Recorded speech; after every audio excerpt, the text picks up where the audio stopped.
Warhammer 40k lore in the Bible, where I pull from Warhammer 40k lore to help explain biblical lore. And today we're going to be talking about the Calidus Temple Assassins.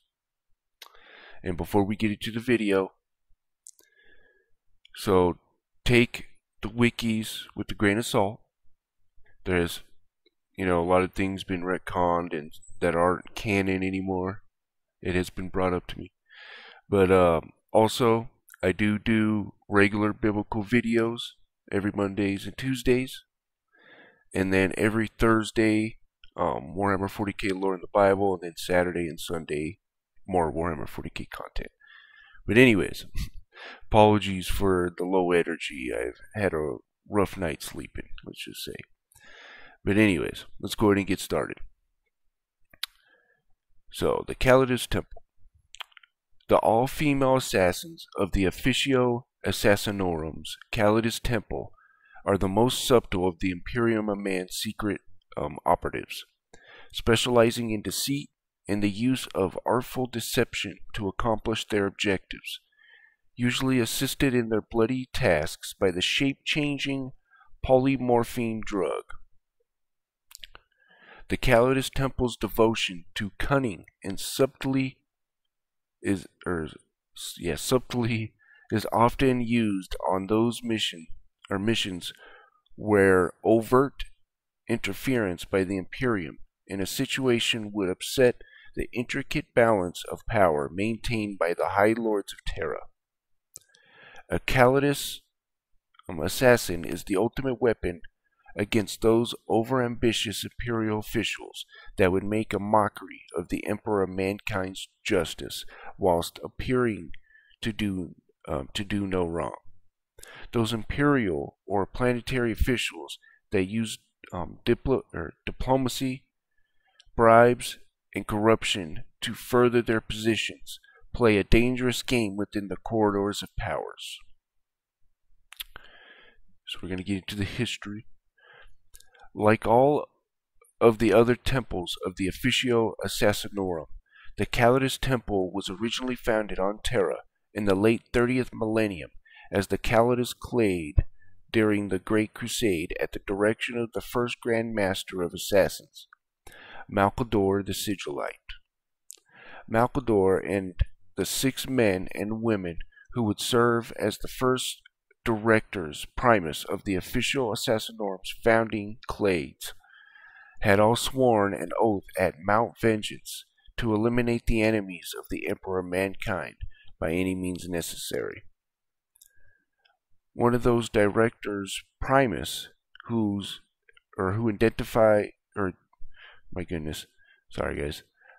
identities were all kept hidden, even from each other, was known as Sire Calidus, and she was the founder of what became the Calidus Temple.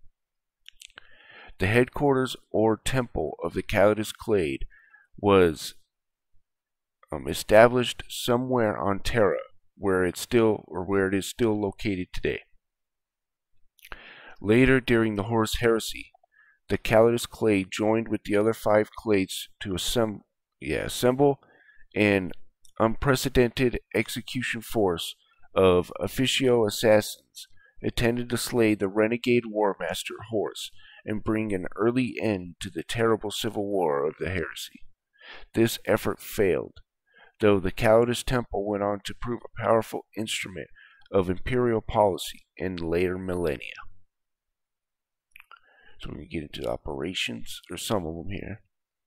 The vast majority of missions undertaken by Calidus assassins involve infiltrating a chaos cult or other heretical organization in order to kill its leader along with the other key members of the cult. Once the leadership of such a group has been removed, it is easier for the Imperium's regular armed forces to eliminate the cultists without having to resort to extreme measures such as an exterminatus order. However, on less frequent occasions, Calidus assassins are called upon to undertake more exotic assassinations, requiring the use of both polymorphine and surgical cybernetic implants to allow them to assume the form of a wider range of humanoids. Although, oh, sorry guys, I need to get a new mouse.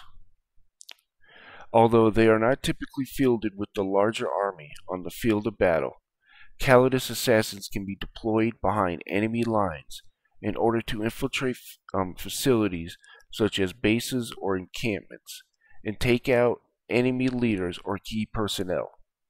This is usually achieved by the assassin killing an isolated patrol or enemy unit and then assuming the form of one of those slain through the use of polymorphy, also acquiring the armor and the war gear of the deceased to complete the disguise.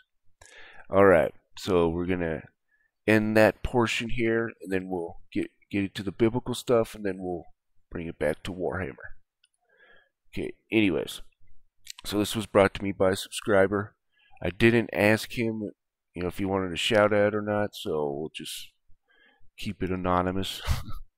But anyways, so I thought this was pretty cool. So Judges 3:15 through 22.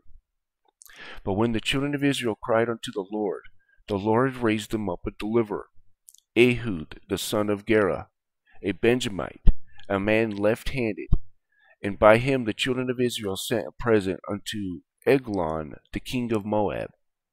But Ehud made him a dagger which had 2 edges, of a cubit length, and he did gird it under his raiment upon his right thigh. My goodness, now I can read. Anyways, and he brought the present unto Eglon the king of Moab, and Eglon was a very fat man. And when he had made an end to offer the present, he sent away the people that bare the present. But he himself turned again from the quarries that were by Gilgal, and said, I have a secret errand unto thee, O king. Who said, Keep silence. And all that stood by him went out from him. And Ehud came unto him, and he was sitting in the summer parlor, which he had for himself alone. And Ehud said, I have a message from God unto thee. And he arose out of his seat. And Ehud put forth his left hand, and took the dagger from his right thigh, and thrust it into his belly. And the haft also went in after the blade, and the fat closed upon the blade, so that he could not draw the dagger out of his belly, and dirt came out. So that's a very interesting assassin type thing there. I thought was pretty cool that he brought up. So thank you for that. Anyways, Hebrews 13:2.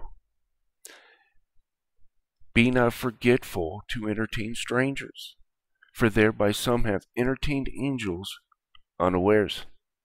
Kind of like that polymorphine stuff, right? But we're not done yet. So 2 Corinthians 11:14. And no marvel, for Satan himself is transformed into an angel of light. So here he is transforming himself. Now we're going to get into the book of Enoch, chapter 19. So, and Uriel said to me, Here shall the angels who have connected themselves with women, and their spirits assuming many different forms. So here they are, shape-shifting. And shall lead them astray, all that stuff, sacrificing. I should probably, that way I don't get in trouble with YouTube. But you guys get the gist. They're transforming, they can take, different forms, basically. Luke 24:20 or 28 through 31.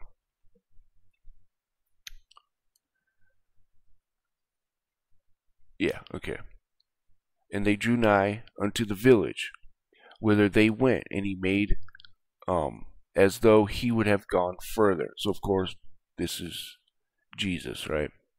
But they constrained him, saying, Abide with us, for it is toward evening, and the day is far spent. And he went to tarry with them.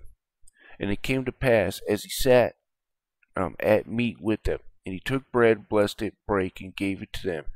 And their eyes were opened, and they knew him. And he vanished out of their sight. So they have that ability as well. The higher realm, I guess you could say, right? And the supernatural. Sorry, guys. I apologize. I only got about like 3 hours of sleep last night. So, anyways, so we're gonna go over the combat abilities, and then we'll probably in the combat deployment as well. Sorry, my bad. Anyways, then we'll end it. Okay, so the combat abilities. Calidus assassins undergo many Terran years of rigorous training to use the polymorphine and become one of the living weapons of the Calidus Temple. Right, so there's that shapeshifting stuff. As part of its assassin's training, the Calidus Temple practices innumerable ancient and secret martial arts. These arts train the assassin in many deadly forms of armed and unarmed combat, against which even a battle-trained foe would be hard-pressed to find a suitable defense. A Calidus assassin must move among the enemy as one of them, so the choice of weaponry is always limited, and in some cases the assassin may be forced to fight with their bare hands. Even so, a Calidus assassin is just as deadly unarmed as when carrying the lethal but easily concealed weaponry preferred by their temple. So in the combat deployment, on the battlefield, Calidus assassins are dropped behind enemy lines where they use their cunning and skill at deception and stealth to infiltrate the enemy army. Usually this is done by eliminating certain individuals and taking their place. By disguising themselves with the recently deceased armor and war gear and using polymorphine to change the shape of their body and face, the Calidus assassin can assume the identity of almost anyone in the enemy force. Using this technique, the Calidus assassin can get close to enemy commanders or powerful psykers, influencing their strategy and finally killing them when the opportunity arises. So, there you guys go. There's the Calidus assassins and the ability of the supernatural entities, right? That they could transform and appear and disappear like that, right? And I mean, God even raised up an assassin, so anyways, thank you guys for watching, and you guys have a wonderful day.